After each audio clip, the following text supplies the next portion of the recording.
discuss problems naman on wire ropes. So let me read first the problem. A 1,200 feet condominium in Makati has installed a new elevator that rises with an operating speed of 1,000 feet per minute and reaches this full speed in 35 feet.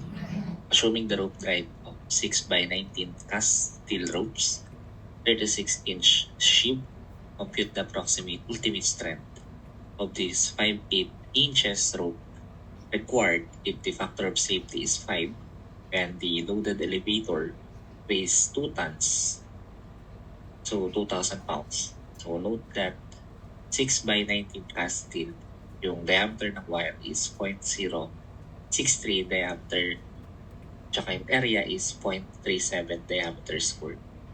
So doon sa problem, ang hinahanap lang ay yung ultimate strength. So pag ultimate strength lang ng wire rope ang hinahanap, kailangan lang natin i-recall yung particular empirical formula for that specific wire rope.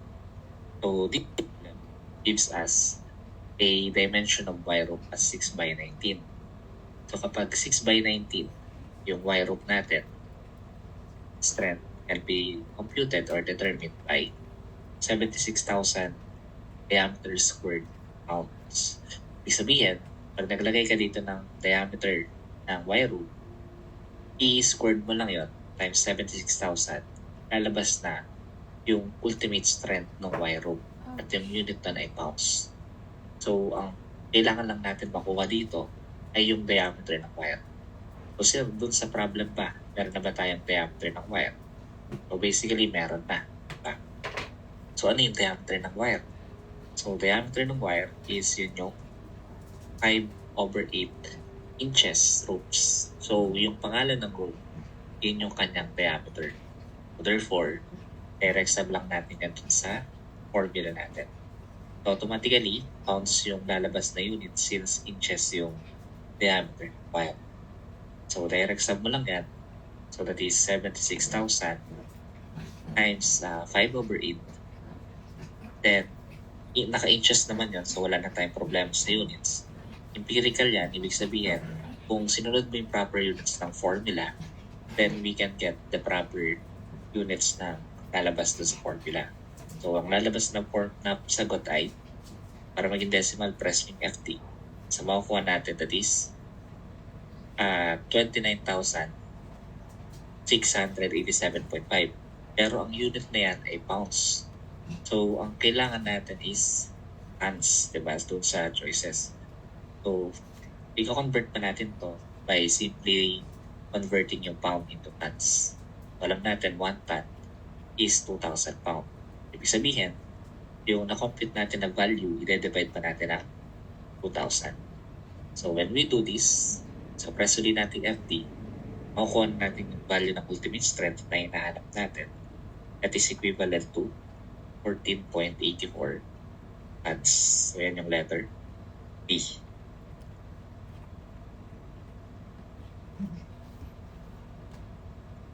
Okay, so another problem sa ating elevator naman. So basahin ko lang. If there are 430 persons occupying the whole building other than the first floor, how many elevators are required? So yung mga ganitong klase ng problem ay basically based na sa standard building code natin. Diba? And this particular rating ng elevator, pag may kinalaman sa dami ng tao, ay tinatawag na minimum rated load.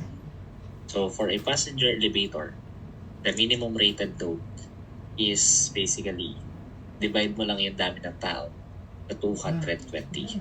So ganun lang, diba?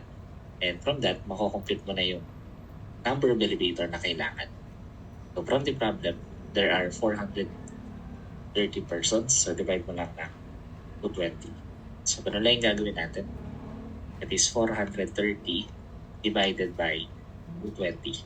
So press mo lang equals. Then para makuha mo yung decimal that is empty. So makukuha nating value is 1.9545.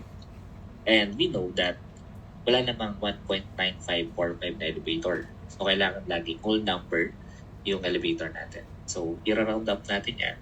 Therefore, the number of elevators that we need is 2 elevators. So, yan yung letter A natin.